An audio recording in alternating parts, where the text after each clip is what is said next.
Bạn nghĩ trái đất đang quay quanh mặt trời và mặt trời thì đứng im ở trung tâm? Hoàn toàn sai lầm. Ngay lúc bạn đang xem video này, cả hệ mặt trời của chúng ta đang lao đi trong không gian với vận tốc chóng mặt 828.000 km/h. Kể từ khi sinh ra cách đây 4,6 tỷ năm, Thái Dương hệ đã hoàn thành khoảng 20 vòng quay vĩ đại quanh tâm giải ngân hà.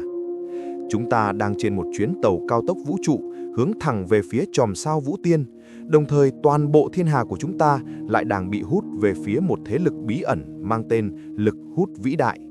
Vậy rốt cuộc, điểm đến cuối cùng của chuyến hành trình vô tận này là đâu? Và chuyện kinh hoàng gì đã xảy ra trên trái đất trong 20 năm ngân hà vừa qua? Để hiểu được chuyến đi này điên rồ đến mức nào, trước tiên chúng ta phải đập bỏ những kiến thức cơ bản mà bạn vẫn thường thấy trong sách giáo khoa. Từ bé, chúng ta luôn được cho xem hình ảnh mặt trời nằm ngoan ngoãn ở giữa và các hành tinh chạy quanh nó theo những vòng elip trên một mặt phẳng khép kín. Điều này không sai, nhưng nó chỉ đúng khi chúng ta lấy mặt trời làm hệ quy chiếu đứng im.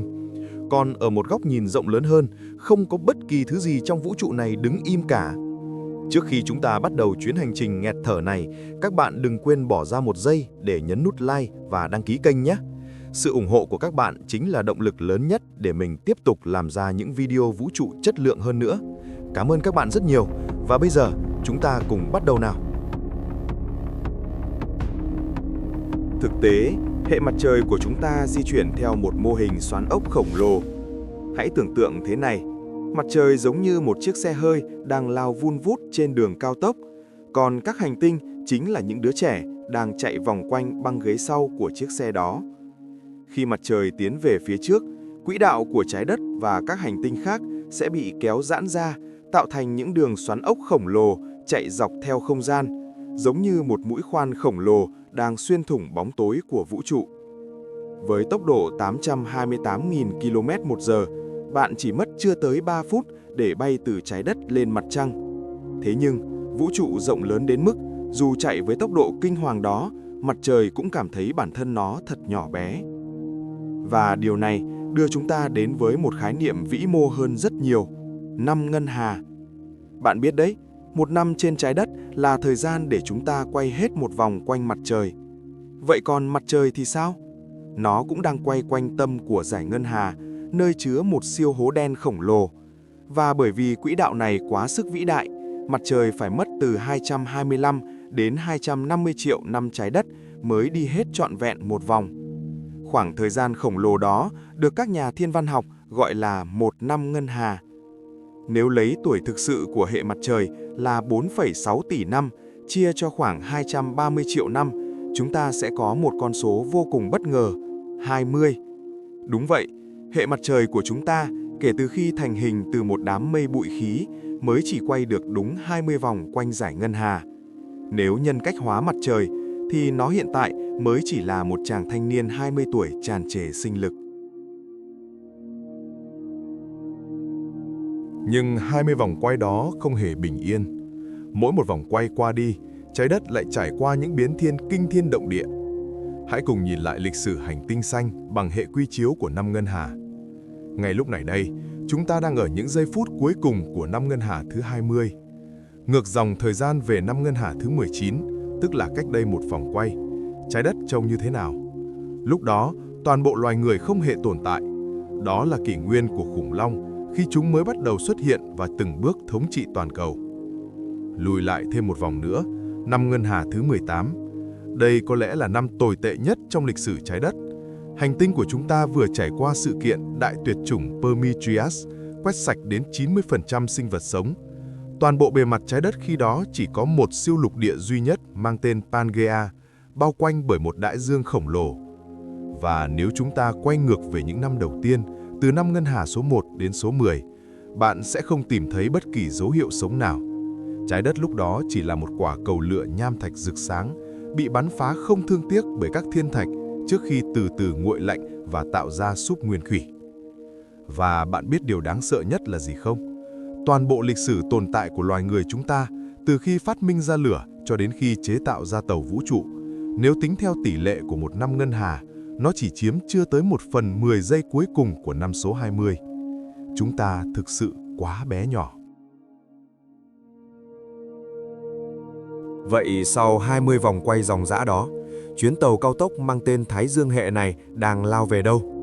Bạn có nghĩ rằng Dải Ngân Hà là bến đỗ cuối cùng? Câu chuyện ở cấp độ vũ trụ còn điên rồ hơn thế rất nhiều. Chúng ta đang di chuyển trên 3 cấp độ khác nhau cùng một lúc. Ở cấp độ thứ nhất, chuyển động cục bộ.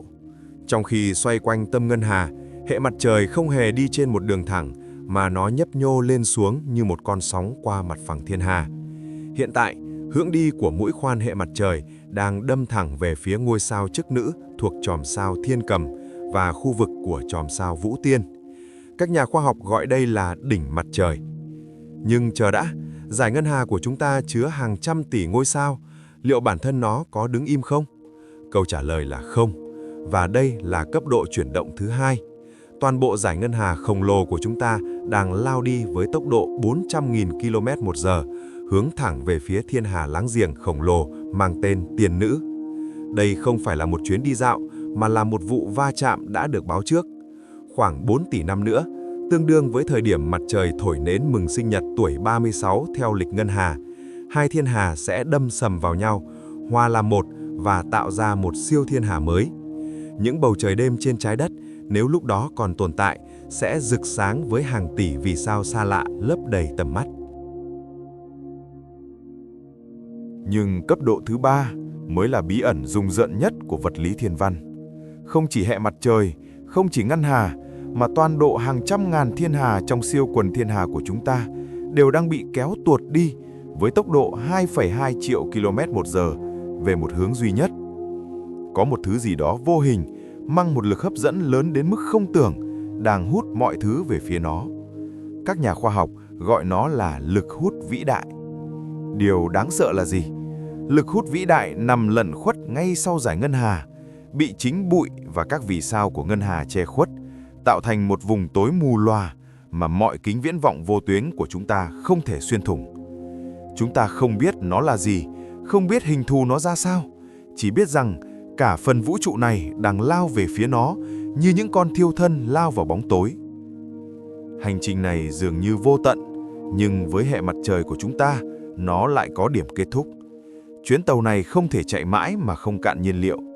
Trong những năm ngân hà tiếp theo, khi mặt trời bước vào độ tuổi trung niên, khoảng 40 đến 50 tuổi, hydro trong lõi của nó sẽ cạn kiệt. Lực hấp dẫn suy yếu khiến nó phình to ra, biến thành một ngôi sao khổng lồ đỏ. Nó sẽ phình to đến mức nuốt trọn sao thủy, sao kim và gần như chắc chắn sẽ thiêu rụi hoàn toàn trái đất. Đó là hồi kết cho chúng ta.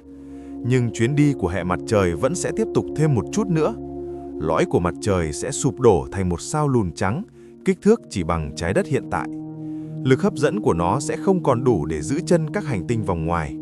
Sao Mộc, sao Thổ, sao Thiên Vương sẽ từ từ trôi dạt ra xa, lang thang vô định trong bóng đêm vũ trụ. Và cuối cùng, ngôi sao lùn trắng tàn lụi đó, mang theo tàn tích của một thời huy hoàng rực rỡ, sẽ tiếp tục trôi nổi trong không gian sâu thẳm, trở thành một nấm mồ im lặng, trôi đi giữa siêu thiên hà mới, kết thúc vĩnh viễn chuyến hành trình của gia đình Thái Dương Hệ mà chúng ta đã từng gọi là nhà.